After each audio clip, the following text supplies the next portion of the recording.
रानी जी। आज मैं तुमसे कुछ कहना चाहती हूँ। क्या बोलिए। आ गया जो दिन जी रानी जी।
दरबारी कथी रहला ये तोरा कुछ मालूम ना हो ना है माने इतना हल्ला उल्ला मालूमे ना भेले बेटा हम तो बखान से रानी जी के बेटा पैदा ले रखा रानी जी के बेटा पैदा ले रखा होगा हाँ तो हम तो बखान में से अभी अब क्या हटे कथी करे रहो बथान में तू सुना मंत्री जी के बुलाओ मंत्री जी हाँ बुलाओ ठा जा मंत्री जी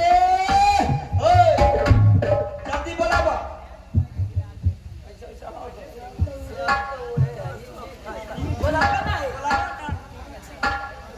मंत्री जी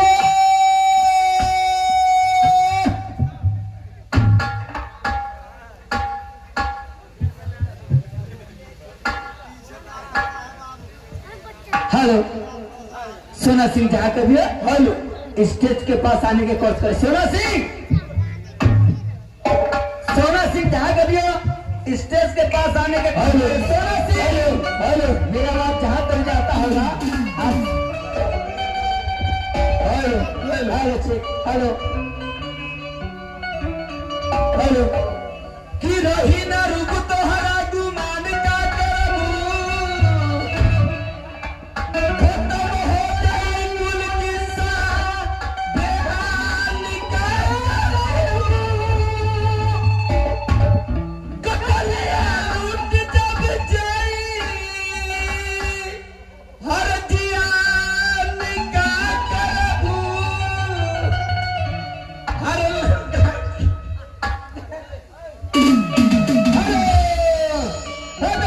मंत्री के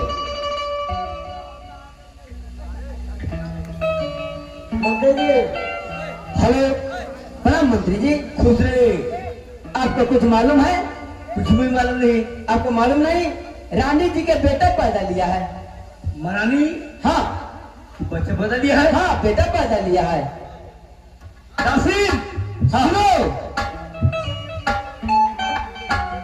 आज मैं पंडित को बुला करता हूँ मैं मालिक के भाग रेखा दिखवाता हूँ कैसे हाँ। लक्षण है हाँ तुम जाओ नासिर बोलिए और भाग रेखा देखवाइए ठीक है ठीक नासिर तुम जाओ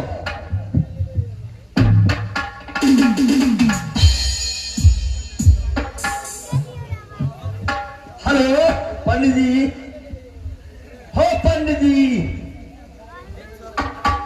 हो आओ ना।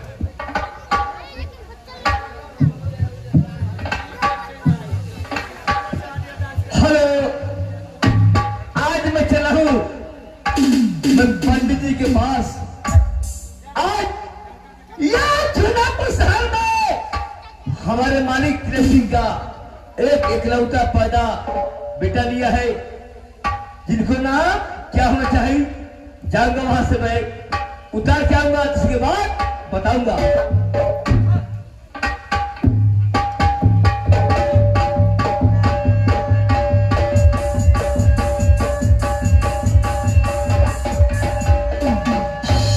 प्रणाम महाराज खुश रहिए कहिए क्या बात है पंडित जी महाराज जी आज हमारे यहाँ चुनाव शहर में एक तुम्हारे मालिक कृष्ण सिंह के पास एक उनको इकलौता जन्म संतान लिया है वाह तो बहुत खुशी की बात है उनको कुछ भागवेशन देखिए कैसा उनका भाग नक्षत्र हाँ। देखना है कैसा लड़का का भाग है कैसा नक्षत्र है देखने से पहले आपसे कुछ बात कर रही था मैं बात कीजिएगा हाँ। कीजिए कीजिए ठीक है सुनिए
हाँ कहिए।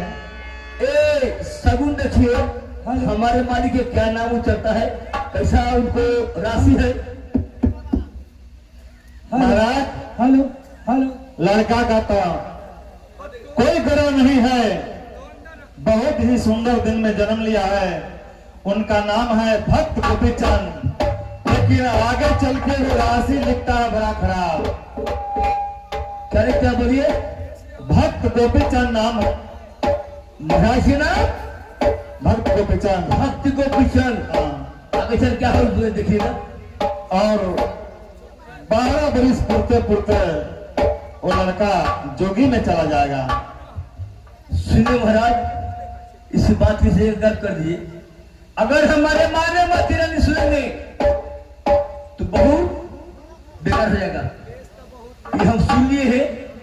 अतः महाराज जी आप बता दीजिएगा। आपको जो गहना दक्षिणा जो होता है, आपको हमें पंडित जी महाराज हम देते हैं, अब लेकर घर जी। ये अगर फिर बात नहीं बनी मन जी। हाँ हाँ जी जी जी ठीक है।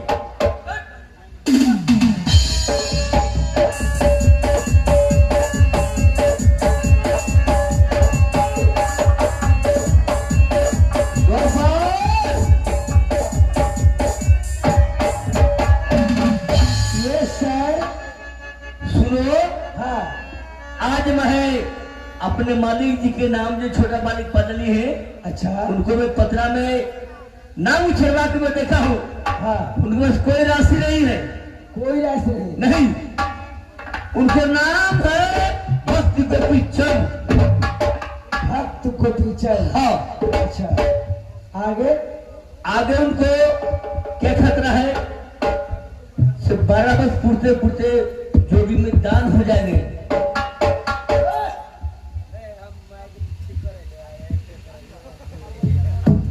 द्वारपाल, उनको कोई राशि में कोई दिक्कत नहीं है, कोई दिक्कत नहीं है, कोई टेंशन नहीं है, लेकिन 12 बरिस पुरते पुरते जोगी में दान हो जाएंगे। उनको जोगी में जाना है। इस बात महाराज जी के पता नहीं होना चाहिए।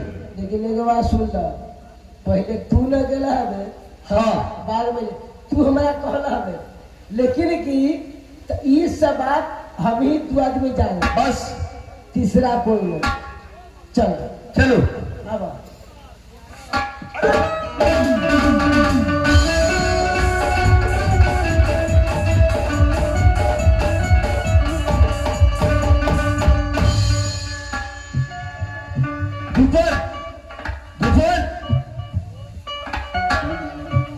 जी खुश रहिए मंत्री जी। ये बताइए, हमारे लड़का के भाग रेखा पंडित जी देखे तो क्या बताए?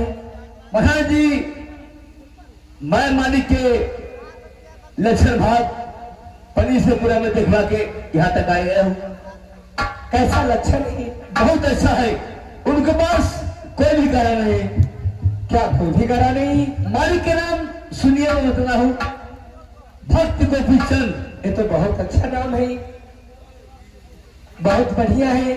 अच्छा ये बताइए पंडित जी, कुछ गला उड़ा के लिए कुछ बताए हैं कि नहीं? कुछ भी नहीं, गला साफ नहीं है, कुछ भी करना नहीं उनके पास है। एकदम राशि पूरा नाम सीधा जा रहा है। हाँ हाँ, एक काम कीजिए तो जरा लड़का को बुलाइए, स्कूल पढ़ने के लिए गया है मेरा लड़का, जरा दरबारी से कहकर स्कूल से बुलवा दीजिए। महाराज जी आप बैठिए, मैं बनाता हूँ। ठीक है बुलाइए। द्वारपाल, छोटे मालिक को ब्रिगेड है। अच्छा साउंड के बुला दो, फोन कर यहाँ से। यहाँ से फोन करबे तो मास्टर का नंबर बड़ा है कहाँ? अरे बेवकूफ सुनो, मोबाइल में है। ये है ना वे छठ पवनी का समय है, अभी स्कूल बंद रहता है। अच्छा फोन करो, आ जाएंगे। हाँ हाँ बोला।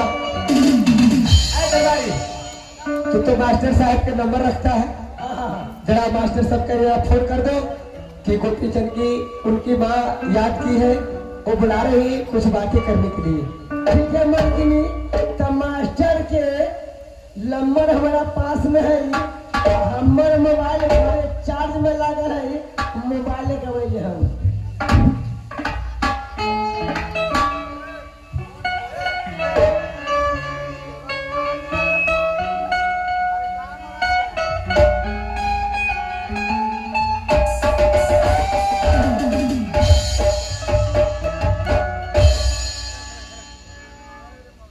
मास्टरवा का नंबर कद लगा है हाँ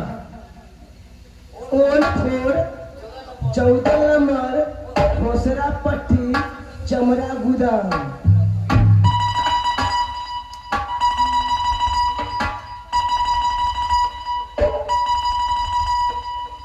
हेलो हाँ हेलो मास्टर साहेब, हाँ गोर लागे। खुश रहो। तो हमारा के पवनी के दिन है तो तोरा मालिक के बैठा दियो गोपी जी महाराज के। अभी 5 मिनट तुरंत कोचिंग में दे रहे हैं, अच्छा 5 मिनट के बाद भेज दूंगा। कोचिंग छोड़ू, मालिक के यदि बैठाओ उनका माता जी के तनका सीरियस है या ठीक है, मैं छुट्टी कर रहा हूँ अभी। हाँ ठीक है तो जल्दी बैठा दे, हम रखा ले। ठीक है, रखो।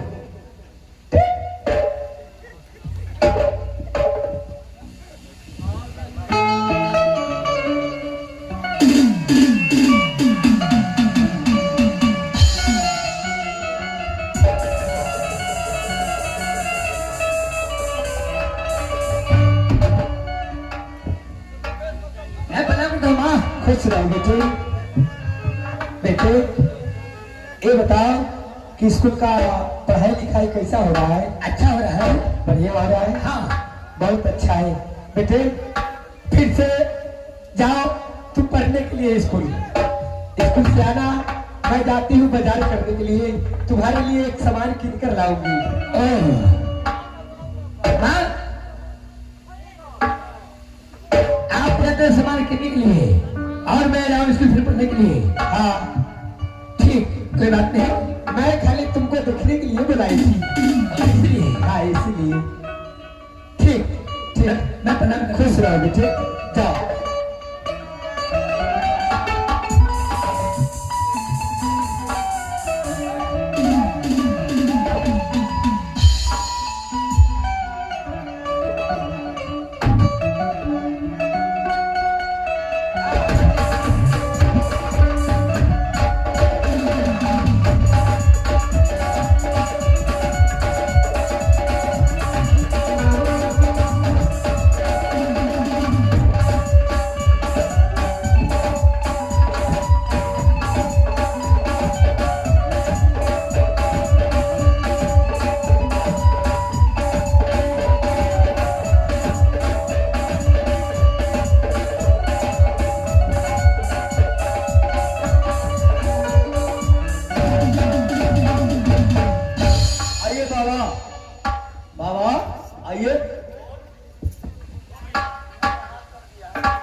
कोई आदमी हमें लोकता नहीं बुझाता नहीं है। इस रात दरबार खाली है क्या? अब कोई आदमी जरूर आ जाएंगे। रात दरबार में है कोई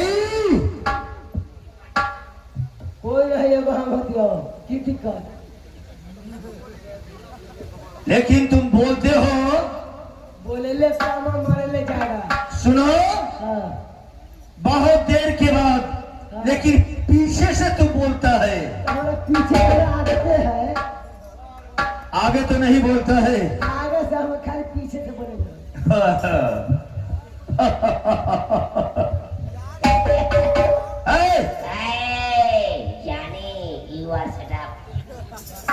तू क्या चाहता है?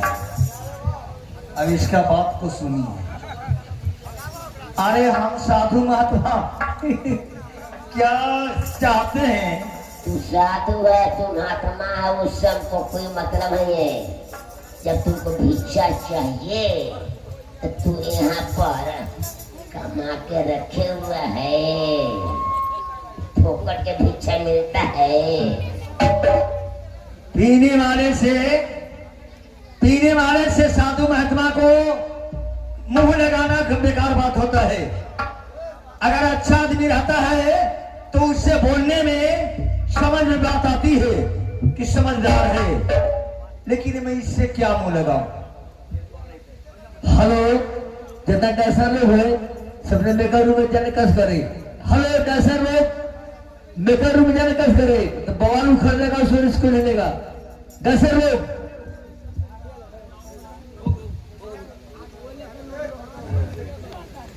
सुनो, मैं साधु महात्मा आ गया। जाओ महल में खबर कर दो महारानी को कि साधु महात्मा एक आए हैं, आपसे मिलना चाहते हैं। इतना जब बात है तो आप मेरी बात जरा गौर से सुनिए। आप आराम से जितना जो बिछोना तू ले था, बिछोना वहां जाकर बैठा, हम मलकिन के बोल वहां बैठे।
दरबारी,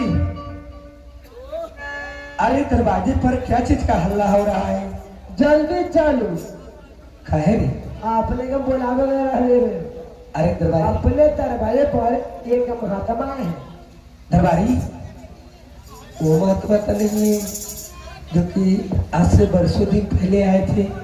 वो नहीं है, वो महात्मा ऐसा है, बस शुद्ध मन से ताक दिए तो हम लोग जल के भस्म हो जाएंगे।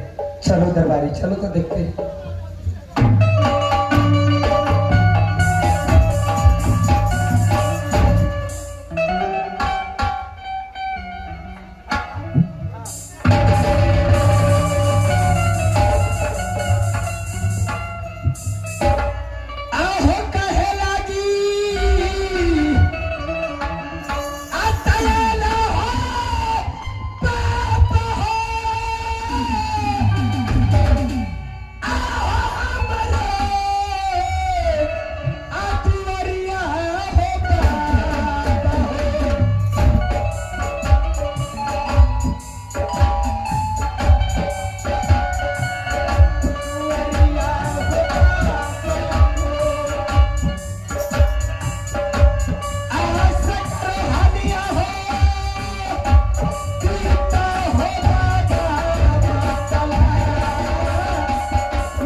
हमें बताइए। पता नहीं है? नहीं बाबा, मैं नहीं जानती हूँ। आगे हदी न करूं,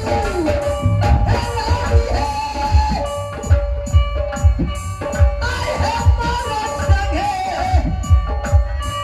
अशतरा है मैं आपके साथ सकती थी